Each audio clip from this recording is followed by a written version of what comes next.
Hello and welcome to your messages for the week.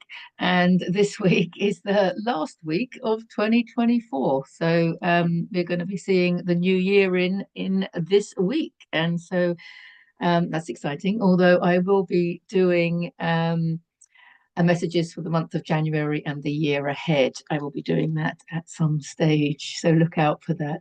If you haven't already seen the messages for the month of December, it was all about your role as a light worker. The messages are not specifically for December, of course. If you're waking up to the fact that you are a light being and that your energy not only creates your own reality, but affects world peace, or the state of the world, I should say, then check out that video, Your Role as a Light Worker, because I think it's an important one. Now, I have been very much guided just to pull an Archangel Raphael healing card. I will do the Rider Waite as well, but yes, I thought they wanted to talk to me. Two just jumped out as I said that. Let's just see if there's another one. Do we have anything from the Raphael healing? This is about healing when we understand. Oh, hang on. When we understand. When I say healing, I mean raising your frequency, expanding into higher levels of consciousness. A lot of people don't like the word healing because it implies that there's something wrong. It implies that if we need healing, it means that we're sick. And if you have a belief that you're sick or there's something wrong with your body or your emotional or your energy field or whatever, then it's that belief that's going to create it. So I understand all of that. When I do the soul profiles, there is a part of the soul profile which I call the life theme. And we look at the qualities that your soul wants to experience and express in this lifetime, but within a certain theme. And these are really, the more I do these, I'm really seeing this in people. And excuse me, my theme is healing. And that probably explains why I use the word a lot. Both my books start with healing, like Heal Yourself to Happiness and Heal Your Soul. And I use the word healing a lot because for me, healing is about cleansing that bucket of dirty water, the pure water coming in and the dirty water coming out, which I've used that analogy before, haven't I? And to me, that is healing. To me, the light coming in and the darkness going out, that transmutation of energy is all part of raising our frequency. And to me, that's all part of healing. So I think that's why I'm still very much attached. These were one of my first decks, of course. I did have, this might sound a bit wacky, but anyway, I did. I bought an Ascension crystal, it was called, and I didn't really know why. And I was just drawn to it, and I didn't know what to do with it once I got it. I was told that it would help amplify Reiki energy at the time. Anyway, I put it under my pillow, not knowing what else to do with it. And that night, whether it's a vision or reality, my memory of it was that it was a very vivid experience, and probably a lot more real than the the experience that I live on a day-to-day basis. But Archangel Raphael appeared to me. I didn't know who he was at the time, and but he told me that I was a healer. I mean, we're all healers, right? Since then, I've learned that we're all healers, and that's what it's about. But he told me in no uncertain terms, and there was this amazing emerald green light and everything else. And because I asked him who he was, and he said Archangel Raphael. And so the next morning, I Googled him, and I found this beautiful picture. Actually, before I did that, I drew a picture myself, and I'm no artist.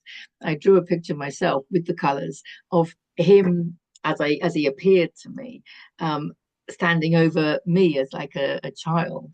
And then when I Googled him, that picture, very similar picture, turned up, and I was like, oh, this is all a bit too spooky for me.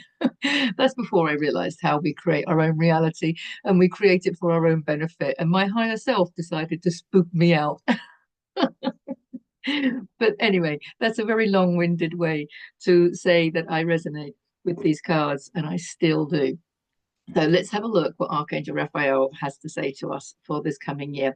I'm not surprised. Listen to your intuitive feelings.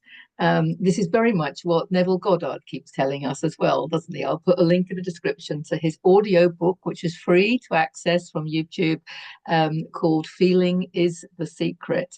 And listen to your intuitive feelings, because your intuition is coming from your higher self. It's your higher self feeding you in a very gentle manner, usually. When you're ready for the shocks, I'm sure they'll give you some more shocks, but in a very gentle manner. Your intuition is your higher self guiding you. It's your higher self talking to you. And we often think that it's just, guidance that is like a pipe dream, or unachievable stuff like that, but it's actually your higher self kicking you up the backside sometimes. So this is beautiful. It says, dear higher self, thank you for speaking loudly and clearly in peaceful ways that I can easily understand. Archangel Raphael, thank you for guiding me to listen to my inner wisdom. So this is a reminder that the wisdom that you seek is within you. So what am I going to say to that? Yes, link to Neville Goddard. Feeling is the secret, obviously, because whatever frequency you're feeling is the frequency that you're creating. You're creating from that frequency. So it's kind of a good reminder. And it's also kind of good to look at the difference between feeling and emotions. I think emotions are more maybe feelings that were trapped, or emotions are attached to thoughts, attached to events in our life.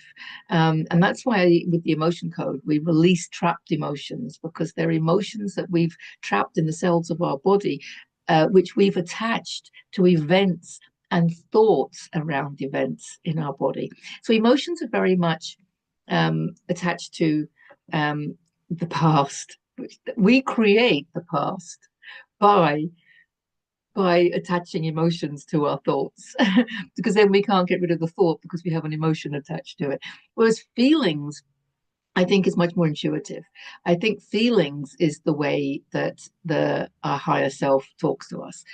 Like excitement, excitement and passion is actually that feeling of excitement and passion the body creates when it's in alignment with something, when your divinity is in alignment, or when your actions, your thoughts, your whatever you're doing, whatever you're thinking, whatever you're saying at the time of the excitement and passion, it's telling you that that's the right path for you. It's telling you that that's in alignment with who you really are.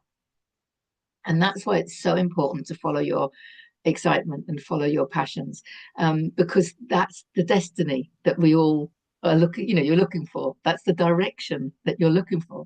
I mean, it really is. So yeah, feelings really, really important, and feelings are in the now moment. When we talk about feelings, it's like in the now moment. Yes, we can say I felt a certain way, but that's again attaching an emotion to a previous experience. But following your feelings, as in following what feels right. And if it doesn't feel right, then it's not in alignment, is it? Because really it's not meant to be difficult. I have this idea that the souls are, or the higher beings are like, how do we get these humans to do what they came here to do, to live their life of abundance and love and health and happiness and joy? How do we get them to do that?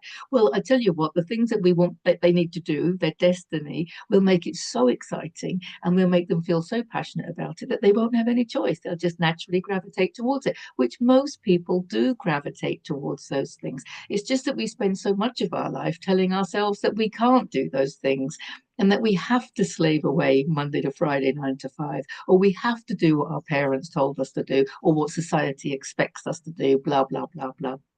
So, so following these feelings is everything. Yeah, listen to your intuitive feelings, because they really, really are guiding you. And now it's saying do more research. And so coming on the heels of this, right? Because a lot of people are going to say, oh, I don't know what I feel. I don't know what my higher self is saying to me. I'm just drawing a blank. And this is where I want to say, do more research, study. and it's also to do with listening to your intuitive feelings, is learning the sway test. I'm going to come back to that every time.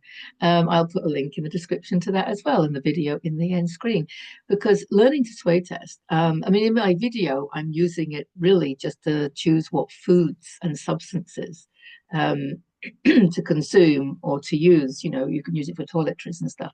It's basically using your body like a pendulum.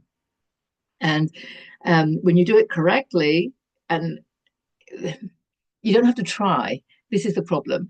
The easiest way to do the sway test is by not trying, is by literally just releasing everything and making no effort whatsoever.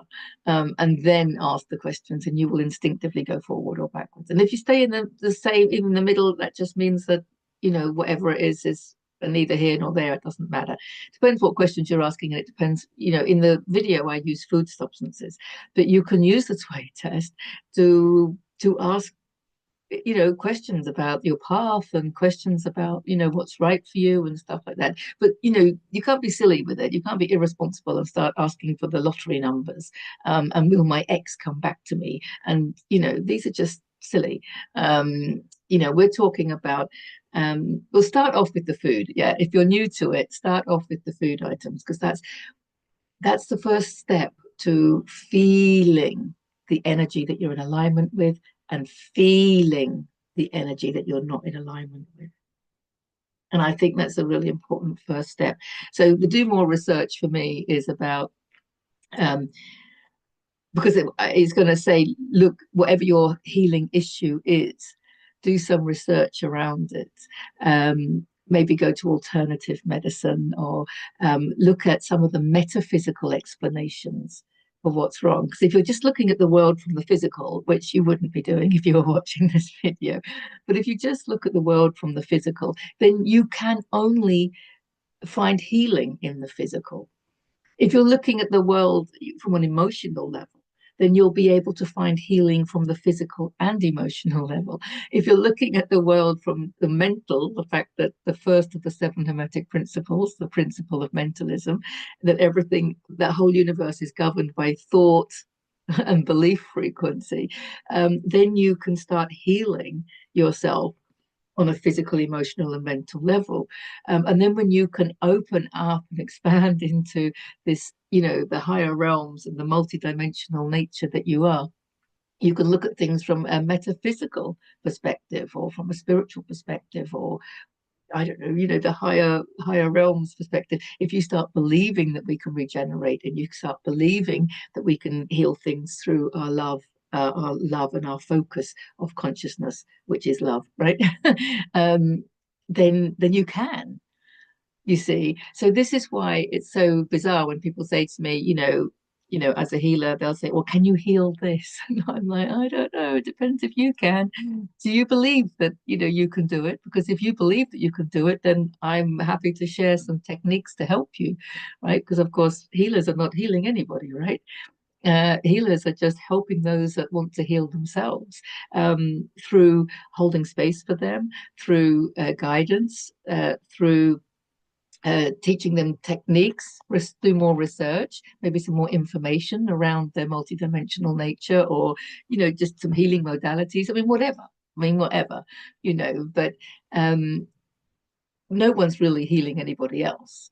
It's just a case of we're all helping others heal themselves, but only if others ask. That's because if they don't ask, you can't do it, right? You can try, but it's never quite as effective, because it has to come from them. So do more research for me. If that would mean looking at my lessons in awakening. So if you do want to do more research around all sorts of things to do with this multi-dimensional nature of yours, check out my lessons in awakening on this channel. There's a whole series of them, and they'll help you understand more about how you can raise your frequency, and expand into this higher level of thinking. And the higher the level of thinking that you adopt, the more powerful you are as an energy being. It's as simple as that, isn't it? But it starts with the sway test. So that's what I'm getting from that card. And the last card, I love it. It's yes. Yes. So if you're resonating with this video, it's a yes. It just says, Dear Archangel Raphael, please help me trust my feelings as the accurate barometer of truth. And we started off with this: trust your feelings, listen to your feelings. Um, that's what we were saying. A lot of people don't trust, especially even when they're practicing the sway test. They don't always trust the answer. They think their conscious mind is doing it for them. But you know what's interesting? Normally, when that happens, I mean, it can be the case, of course. Drink plenty of water. That's a really important point before you sway test. And it can be that your conscious mind is playing games, but more often than not, you see, you wouldn't be in that situation practicing the sway test if it wasn't something that you're going to resonate with. So what often happens is that the sway test is just confirming your intuitive feelings. Very often it's just confirming it. So what I find when I muscle test with the emotion code chart, I don't need to go like, is it in column A? Is it in an odd number row? Is it in row 3 or whatever? I don't need to do all of that, because what was happening was exactly that. The emotion was jumping out at me and I was being given the emotion. But I didn't trust it, because I was like, why has that emotion just come to me? It just popped into my head. So anyway, and then I would go through the process. Is it in column A? And then it would take me to that emotion. Of course it did. And that happened for a really long time before I could actually be confident in the fact that, oh, the emotion that comes to my mind is the emotion that I'm going to find on the chart. And it's just happening quicker because it's my higher self, right? It's your higher self that's guiding you all the way. And they obviously thought, well, if she's going to be using the emotion code as much as she is, let's just give her the emotions. So often what happens is I'll be given the information, whether it's an emotion or other messages that come through. And then I would like muscle test just to say, is that right? Can I confirm that? And it's a yes. It's just a sign of doubting, but we all do that. So again, muscle test, sway testing, because then you can confirm. Don't put confusion out into the universe. A lot of people, maybe they don't like the answer they got, or maybe they feel it wasn't very strong, so they go and keep asking the same question to see if they can get a different answer. Well, if you put that confusion into the universe, you will get confusion back. It's very simple. But if you confirm, you can confirm, you can get an answer, and then you can say, okay, I'm confirming this is this, and then you can confirm your answers. So yeah, interesting one. Yes. Okay, this is whatever you're thinking about in this now moment. You might have a question thinking, oh, I'm going to try that sway test and I'm going to ask such and such a question. And this one is going, yes, yes, this is the answer that you want. This is the method that you need at this time, so that you can listen to your own intuitive messages, listen to your own intuitive feelings. To make it's more, the research that we need to do is within. I mean, we can obviously watch videos, we can obviously read books if we resonate with them. I mean, have you ever bought a book and then not read it? Or maybe you've bought a book um, and then you've had it for years and then you went to read it. It's all resonance. It's all about resonance. Maybe you bought a book because you resonated with it at the moment, and then you had a little bit of an aha moment and took yourself in a frequency above the book, but you don't need the book anymore. You know, it's loads of reasons, but everything is governed by resonance. And it's really important to feel that and to listen to that resonance inside. Listen to that resonance inside. Oh, I didn't expect to spend so much time on those ones, because I did say I would do some Rider Waite, didn't I? So let's have a quick look and see what Rider Waite has to say as well for this week. Do we have any guidance from the way? No, I'm not going to read that many, otherwise I'd be here all day. There's half the pack fell out. Do we have any? Oh, thank you. 1, 2, 3. There we go. 3's often the magic number, isn't it? Let's see what they say. Top of your game, exactly. The king of wands. Wands, fire, passion. Yes, act upon your passions. That's what he's saying. If you want to be top of your game, you need to act on your passions. He's being very succinct about that. He's top of his game. He's a king, and he's followed his passion, and that's how he got to be top of his game. He followed his passion, he followed his excitement, and it is courageous. Yes, he's reminding me. He's reminding me that it does it. Yeah, little leaps of faith as always. So you do have to be a little bit courageous and bold and assertive, and he's all of those things. So that's amazing. Yeah, dreams and wishes. So if you want to have your dreams and wishes fulfilled, listen to the King of Wands and follow your passion and your excitement. And this is beautiful because the Six of Pentacles tells us that there's financial security. And another little thing, yeah, because if your dreams and wishes are about, being a millionaire and having millions and millions and millions of pounds or euros or dollars or whatever, you might want to rethink your destiny because it's about having what you need in order to fulfill your destiny. The abundance comes from a feeling inside, and your abundance comes from your alignment with your higher self, your alignment with your divinity, your alignment with your destiny. Your destiny is the free will of your higher self. And there's a lot of people who, are living in abundance, but might not be millionaires. So there's a little reminder there because there's financial security here with the Six of Pentacles. But this is also energy and resources. And he's kind of weighing up how he spends his time, his money, and his energy. He's weighing up, he's giving to the poor, but he's giving to this one. He's not giving to this one, maybe. So again, it's a resonance thing. It's a resonance. You will resonate with certain charities and you might not resonate with others, and that's perfect. I mean, of course, we can't all give to all the charities, right? It's about spending your money, your time, and your energy on the people, the places, the charities, the things, yourself, of course, because that's your frequency, right? That's everything. It's all a resonance thing as well. So listen to your intuitive feelings about how you spend your time, your money, and your energy. And there's a lot of people at the moment needing to have more time on their own, more downtime, more chill time, more thinking time, more no thinking time. But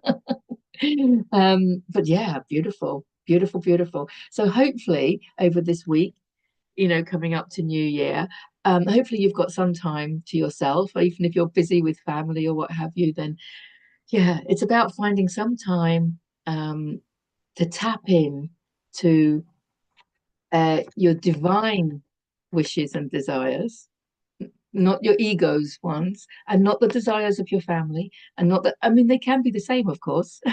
We can have the same desires as our family, but it's just be aware that what other people are asking of you, is it what your soul really wants you to do?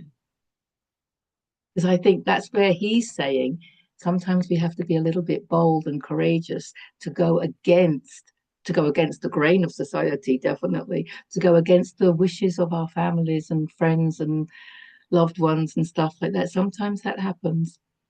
But always remember that if it's for your benefit, it will always be for the benefit of those around you. It has to be because it's a resonance thing. Does that make sense?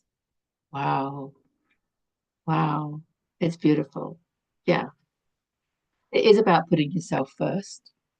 It's about putting yourself first, thinking about what you really want for you and stop people pleasing. Stop people pleasing. Got to do what's right for you because it will help them in the long run.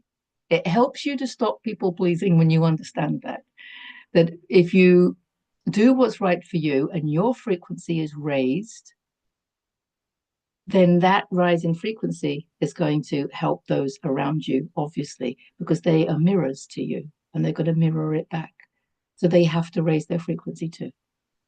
Or it will go the other way and they will leave your reality. But that might now, at the moment, feel like a painful thing, but If it's due to a lack of resonance, it will feel okay. It will feel comfortable. We naturally comfortably drift from people, um, and then naturally comfortably drift back into resonance with people, or not, as the case may be. So yeah, it's an interesting one, isn't it? The message is for you to do what you want to do. Yeah, what are you not doing? This is the question, isn't it? What is it that your soul wants you to do that you're not doing at the moment? Yeah, I'll leave you with that one. I'll leave you with that one. Let's have a little ponder on that one, shall we? Have a fantastic new year. There are so many changes coming in to 2025. Um, I'm no astrologer, but the outer planets are all changing signs. So there will be a lot of change going on. I'm getting that big things are happening in the summer in June. I'm getting that. I don't know what, but I think life is going to look very different in June 2025 to what it is now. And that's kind of exciting. Make sure you stay on the excited side of things, not on the fear side of things. I think that's an important one as well. Remembering that you are the creator of your own reality and you're creating it through your feelings. So shift that any fear into excitement, anticipation of things, better things coming in. It's always going to be better things coming in if you're raising your frequency. So and if you want to know how to raise your frequency, check out my first book, Heal Yourself to Happiness, which is a simple guide to raising your frequency. And the link is in the description to my website where you can download the PDF version free and the Amazon links to buy the paperback copy. And the second book, Heal Your Soul, as well, is available from Amazon or from the Garden Retreat here if you're local. Okay, have a fantastic week. Have a fantastic new year. I will see you in the new year, and hopefully we'll be doing a reading for January and the year ahead. So, thank you for getting to the end of the video, and I shall see you soon. Bye for now. Happy New Year.